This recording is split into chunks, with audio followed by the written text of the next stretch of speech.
వర్గీకరణపై ఏకసభ్య commission విశ్రాంత IAS అధికారి రాజీవ్ రంజన్ మిశ్రా నేతృత్వం. ఎస్సీ వర్గీకరణపై రాష్ట్ర ప్రభుత్వం కీలక ముందడుగు వేసింది.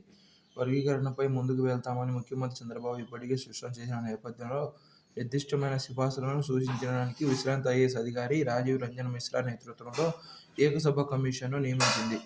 ఈ కమిషన్ బాధ్యతలు స్వీకరించిన తేదీ నుంచి 60 రోజుల్లోనే నివేదిక ఇవ్వాలని స్పష్టం చేసింది.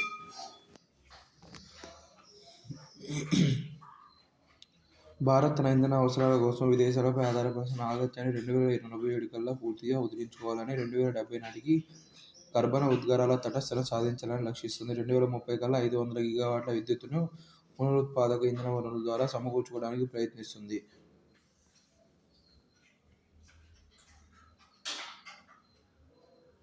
ఇండో జర్మన్ రోడ్ మ్యాప్ కింద హరిత హైడ్రోజన్ ఉత్పత్తి, నిల్వ, వినియోగంలో రెండు దేశాల ప్రభుత్వాలు, పరిశ్రమలు, పరిశోధనా సంస్థలు భాగస్వామ్యాలు అవుతాయి.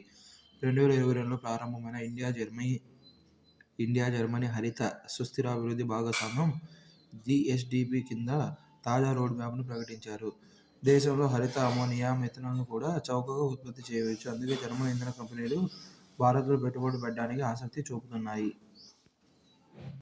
అమెరికా ఆరోగ్య మంత్రిగా Robert F Kennedy junior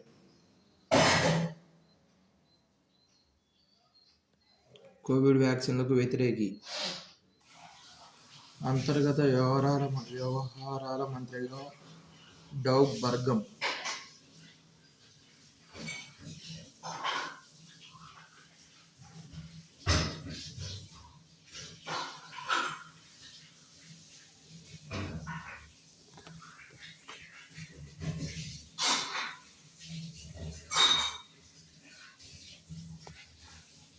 danger devil fish. నదులు, సముద్రాలకే పరిమితం కావాల్సిన చేప వరదలతో విస్తరించి దావులూరి చెరువులో ప్రత్యక్షం.